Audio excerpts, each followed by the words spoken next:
رازا ورکشنر توب کلی گودر کی زن وخایو میدان دنامونن کی زوان خکاری چی ناستی پسنگر. درنو اوریدونکو، ستاسو پام راوړو د الحاج مولوي محمد یاسین فهیم صاحب د خوش پیغمبر صلی الله علیه وسلم د سپېڅلو قومندانانو خپرولو ته.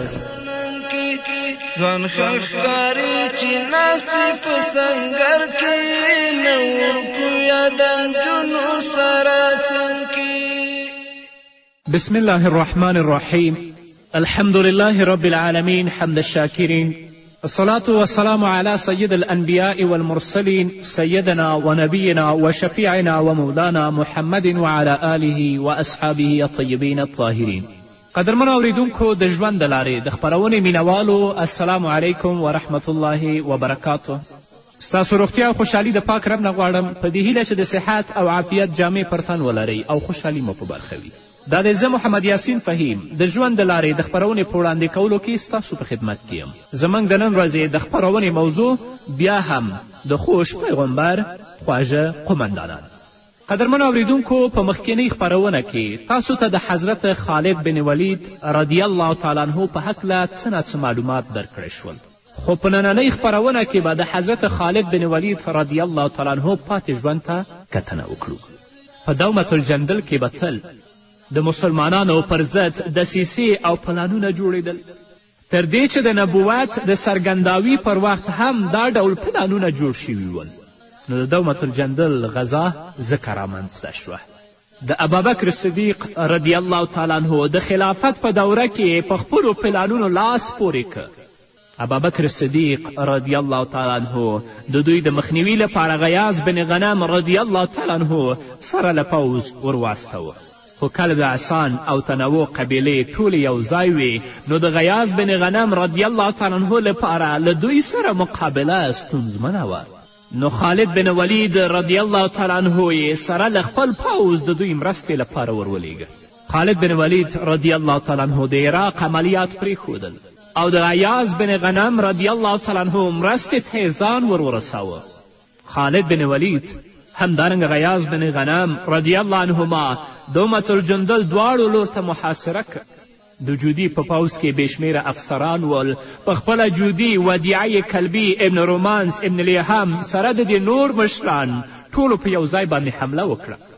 جودي او ودیعه ونیول شول. پاتې نور پوځونه په کلا کې ورننوتل، خو په کلا کې دومره ځای نه و چې ټول پوځ پکې خوندي شي. نو د دې له امله ځینې پوځ د کلا د باندې دیره شو. که مسلمانانو دا غوښتلی نو یو یې هم ژوندی نه پرېښوده.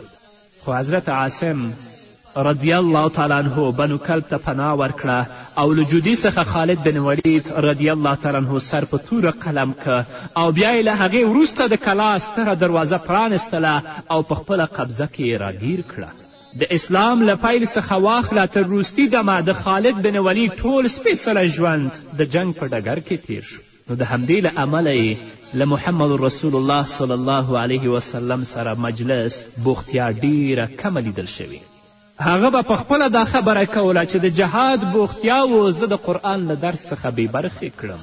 خو بیا هم د نبوي شمعې له وصال او علم حاصلولو څخه بلکل په قطعي ډول بې برخې نه و پاتې شوی.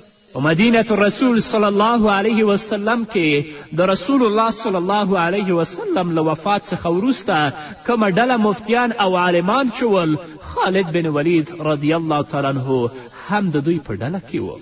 خو لکه څرنګه چې نوموړی یو پوځي افسر و، نو د همدې له امله یې فتواګانې ډېرې کمې وې چې شمېر یې له 4 فتواګانو څخه زیات نه و. ځکه حضرت خالد بن ولید رضی الله تعالی عنه د خپل ټول ژوند په جهاد کې او په سنګر کې تیر کړی و او غوښتل چې هغه کسان د اسلام پر ضد باندې مبارزه کوي، د رسول اکرم صلی الله علیه وسلم په شان کې ګستاخي کوي، د هغو سرونه قلم کړي او د اسلام بیرغ او د اسلام جنډه په هر ځای کې اوچته او رپانه وساتي. ابن عباس، جابر بن عبدالله، همدارنګه ابن قیس، جیری بن نظیر او داسې نورو صحابه و کرامو د حضرت خالد بن ولید رضی الله تعالی عنه نه د حدیثو روایت کړی دی. د حضرت خالد بن ولید د روایتونو ټوله شمیره 18 ده چې 2 روایتونه په دې کې متفق علیه دي. د صحابه و کرامو تر ټولو زیاته خوشحالي له محمد رسول الله صلی الله علیه وسلم سره ناسته او د رسول اکرم صلی الله علیه وسلم خوشحالي لاسته راوړل ول، ځکه هغوی په خپل محدود ژوند او لنډ ژوند کې دا کوشش کوه چې د رسول اکرم صلی الله علیه وسلم په مجلس کې تل لپاره کینی او د هغه رضا ځان ته حاصله کړي، ځکه چې هغوی په دې باندې پوهېدل چې د رسول اکرم صلی الله علیه وسلم په خوشحالي او په رضا کې د الله رب العزت رضا پرته ده.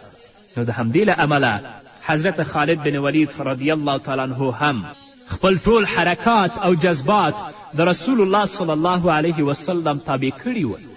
اگر که خالد بن ولید رضی الله تعالی عنه په جهادي جذبه کې ډېر تند مزاجه سپاهي و، خو لاکن هغه بیا هم خپل ټول حرکات او جذبات د رسول اکرم صلی الله علیه وسلم تابع کړي ول او دې ته به متوجه و چې د الله رسول څه وایي چې هغه زه په خپل ژوند کې عملي کړم او هغه ته د عمل جامه ور واغوندم. خالد بن ولید رضی الله تعالی عنه د رسول اکرم صلی الله علیه وسلم د حکم په منلو کې به د موم په څیر نرمیده او په صبر او زغم سره به یې د هغه امر ته غاړه ایښوده چې دا یې تر ټولو لویه نیکبختي وه. یو ځل د خالد بن ولید او همدارنګه د حضرت عمار رضی الله تعالی عنه ترمنځ په څه خبره بحث راغلو، تر دې چې خبره سختو الفاظو ته ورسېده. عمار بن یاسر رضی الله تعالی عنه خپله ګیله محمد رسول الله صلی الله علیه وسلم ته وړاندې کړه. د برابري خبره وه. په همدې وخت کې حضرت خالد بن ولید رضی الله تعالی عنه هم راغی. کله چې د عمار بن یاسر رضی الله تعالی عنه ګیله واورېده نو خالد بن ولید ډیر غمجن شو. رسول الله صلی الله علیه وسلم چپ ناست و. عمار بن یاسر رضی الله تعالی عنه وړاندیز وکړ. رسول الله صلی الله علیه وسلم د عمار بن یاسر رضی الله تعالی عنه خبرو ته غوږ نیولی و. رسول الله صلی الله علیه وسلم درنګ ساعت وروسته سر مبارک راپورته که او ویې فرمایل څوک چې له عمار سره حسد او کینه کوي هغه له الله سره حسد او کینه کوي. حضرت خالد بن ولید رضی الله تعالی عنه فرمایي چې د رسول اکرم صلی الله علیه وسلم دې لارښوونې پر ما ډیر اغیز وکړ. کله چې د رسول الله صلی الله علیه وسلم له څنګه پاڅېدم نو ما ته د عمار له پخلا کېدو څخه پرته بل هیڅ شی غوره نه و، تر دې چې د عمار رضی الله تعالی عنه څخه مې بخښنه وغوښتله او هغه مې په خپل عذر باندې راضي که او پخلا مې که. تاسو د حضرت خالد بن ولید رضی الله تعالی عنه شان او شوکت ته وګورئ چې هغه د خپل ټول عمر په سنګر کې او په جهاد کې تیر کړی و، خو د رسول اکرم صلی الله علیه وسلم د حکم په منلو کې به د موم په څیر نرمیده او کوشش به یې کوه چې رسول الله صلی الله علیه وسلم څنګه راضي کړي او د هغه خبرو ته په خپل ژوند کې څنګه د عمل جامه ور واغوندي. موږ او تاسو نن هم د رسول اکرم صلی الله علیه وسلم امتیان یو. راشئ هر څوک د خپل ځان سره محاسبه او حساب وکړي چې موږ څومره د رسول اکرم صلی الله علیه وسلم په ویناو باندې عمل کړی او په څه اندازه موږ د الله او د الله د رسول له اوامرو نه سرغړونه کړې او څومره اندازه موږ د رسول الله صلی الله علیه وسلم په سنتو باندې عمل کړی او څومره په خپل ژوند کې بدعات او خرافات رایستلي او هغو ته هم د عمل جامه ورغوستې. نن په هر کور کې د پلار زوی سره شخړه ده، د زوی د پلار سره شخړه ده، همدارنګه د ورونو ترمنځ جنگ او جګړه او کینه او حسد موجود دی. نور لرې کسان خو تربور او د تره زمن او د ماما زمن خو په خپل ځای پرېږده او حال دا چې رسول اکرم صلی الله علیه وسلم فرمایي چې هیڅ مسلمان ته دا روا نه ده، جایز نه ده چې هغه د خپل مسلمان ورور د 3 ورځو نه بره پرېږدي او هغه سره خبرې ونه کړي. د خالد بن ولید او همدارنګه د حضرت عمار بن یاسر رضی الله تعالی عنه ترمنځ څه خبره راغلې وه او د دوی ترمنځ کینه او حسد پیدا شه. کله چې رسول اکرم صلی الله علیه وسلم دا خبره وکړه نو تاسو وګورئ چې حضرت خالد بن ولید په هغه شان و شوکت چې د خپل ټول عمر په سنګر او په جهاد او په سپهسالاري کې تیر کړی دی راځي حضرت عمار بن یاسر ته عذر کوي او د هغه نه بخښنه غواړي تر څو چې رسول الله صلی الله علیه وسلم ناراضه نشي. نن موږ په څه باندې اخته یو؟ والله هغه ژوند چې نن ورځ موږ لرو که په دې ژوند کې لکه څنګه عملونه چې موږ کوو نو الله رب العزت څخه به جواب ډیر سخت وي. هیریږم چې الله رب العزت زموږ نفلي او فرضي عبادتونه حبت او محو نابود نه کړي. الله دې په موږ باندې رحم وکړي. خالد بن ولید رضی الله تعالی عنه په زړه کې د رسول اکرم صلی الله علیه وسلم امر ته دومره احترام او درناوی و چې هغه هیڅ د رسول الله صلی الله علیه وسلم په شان کې د بل چا ترخه خبره نشوه زغملی.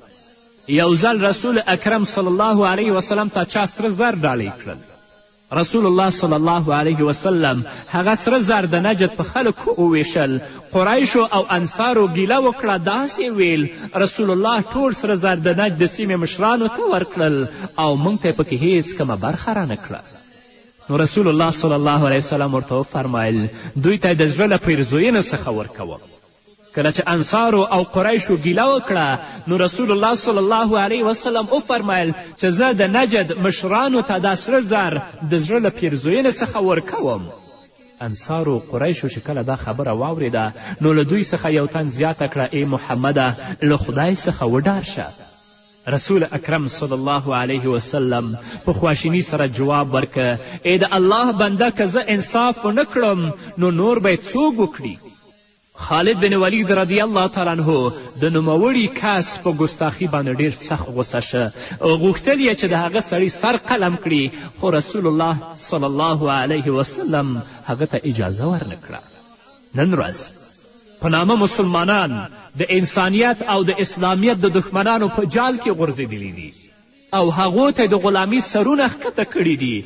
هغوی کله په قرآن ګزار، کله د رسول الله صلی الله علیه وسلم په شان کې ګستاخي، کله د اسلام مقدس دین ته سپکاوی، کله د اسلام شاعرو او مقدساتو ته سپکاوی.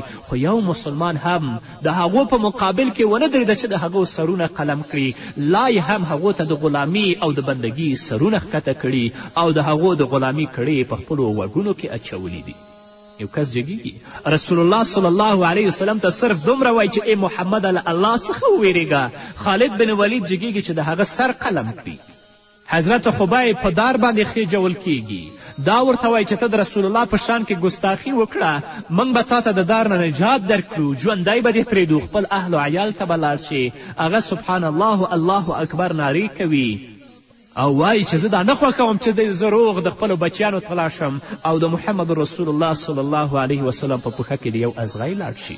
دا ټول ضعف زموږ په خپله دی چې موږ د اسلام نه فاصله اخیستې، د رسول الله صلی الله علیه وسلم ویناو باندې عمل نه کوو، د هغه د سنتو او د هغه د اقوالو او د کردارو باندې عمل نه کوو. د هغه نه موږ لرې شوي یاستو. چیرته به بیا خالد بن ولید، چیرته به بیا امیر المؤمنین عمر فاروق چې کفارو او د اسلامیت او د انسانیت دښمنانو سرونه په توره باندې قلم کړي او د اسلام او د مقدس دین جنډه په ټول نړۍ باندې وځړوي. په دې هکله به نور هم واورو قدرمن اورېدونکو خو د یوې دمې نه وروسته. دا څلوبې شروع دي په ملت مو د خویندو میندو وروڼو په عزت مو کورونه بمبارېږي په وحشت مو ځورېږي ننګیالې مو هر ټبر کې کورونه بمبارېږي په وحشت مو ځورېږي ننګیالې مو هر ټبر کې راځه ورکشه نرتوب کلي ګودر کې ځان وښایو میدان د نامونن کې ځوان ښکاري چې ناستې په سنګر کې نه ورکو یاد نجونو سره څنګ کې. قدرمنو اورېدونکو بیا هم زموږ سلامونه او نیکې هیلې ومنئ په دې هیله چې تر دې دمه تاسو زموږ ملتیا کړې وي. د هر هغه څیز سره به چې رسول اکرم صلی الله علیه وسلم مینه درلودله خالد بن ولید به هم ورسره مینه څرګندوله تر دې چې د رسول اکرم صلی الله علیه وسلم مبارک ویښتان یې په یوه خولۍ کې ټومبلي ول او هغه خولۍ به یې په سروله. کله به چې د جنگ ډګر ته راوته نو هغه خولۍ به حضرت خالد بن ولید په سروله. په هغه کې د رسول الله مبارک ویښتان ټومبلي ول. د یرموک په جنگ کې د حضرت خالد بن ولید رضی الله تعالی عنه نه هغه خولۍ ورکه شوه. نو خالد بن ولید رضی الله تعالی عنه ډیر سخت خواشینه شو تر دې چې د ډیرې لټې وروسته یې هغه خولۍ بیا موندله. د خالد بن ولید د کارنامو کتاب او د سپېڅلي ژوند تر ټولو روښانه باب د الله رب العزت په لاره کې جهاد دی. د ده د ژوند زیاتره برخه د جنگ په ډګر کې تیره شوه. له جهاد سره د شوق، جذبې او مینې له امله ورته د رسول الله صلی الله علیه وسلم د طرفه د سیف الله لقب میلاو شوی و، چې دا د حضرت خالد بن ولید رضی الله تعالی عنه لپاره یو ویاړ و. حضرت خالد بن ولید رضی الله تعالی عنه څه د پاسه په 100 غزاګانو کې تاریخ ته خپله میړانه څرګنده کړه. لنډه دا چې قدرمنو اوریدونکو د هغه درېیمه برخه ژوند د تورې تر سوري لاندې تیر شو. په بدن کې دومره روغ ځای نه و پاتې چې د تورې ګزار پرې نه وي شوی. ټول بدن زخمی او پرهر و. له جهاد سره د ډیرې مینې له امله به فرمایل ما ته د جنگ په ډګر کې هغه سخته شپه چې له دښمنانو سره وجنګېږم د واده له شپې څخه زیاته غوره ده چې په هغې کې را سره خپله محبوبه تر څنګ ناسته وي. سبحان الله. تاسې ګور خو نن ورځ د مادیاتو او د دنیا مینه زموږ په زړه کې داسې ځای نیولی چې جهاد او جهادي جذبې او ولولې اصلا زموږ په فکر کې راګرځي هم نه. دغه ده چې د دښمنانو لاسونه په زموږ په وینو باندې سره دي او تل لپاره په موږ باندې یرغل کوي. چیرته به د خالد مینه او د خالد جذبه؟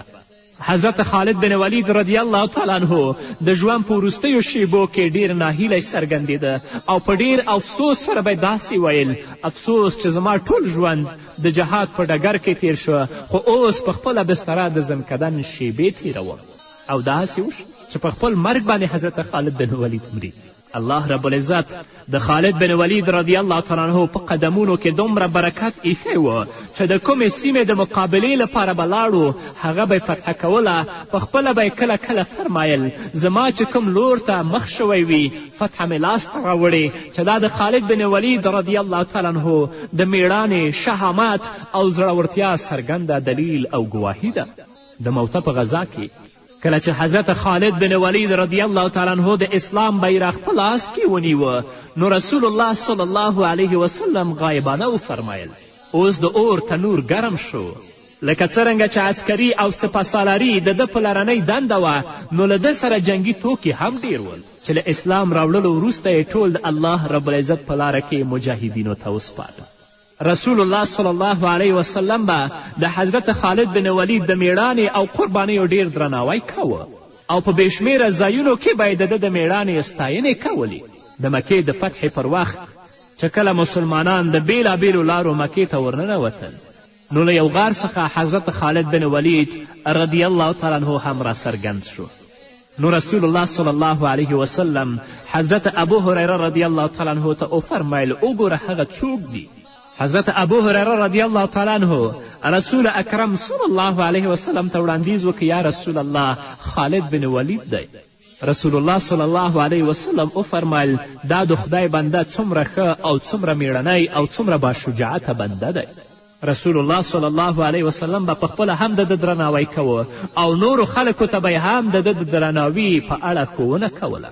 رسول الله صلی الله علیه وسلم په یو وخت کې خلکو ته وفرمایل خالد ته هیڅکله زیان ونه رسوئ ځکه چې خالد د الله رب العزت توره ده چې د کفارو په وړاندې استعمال شوې ده.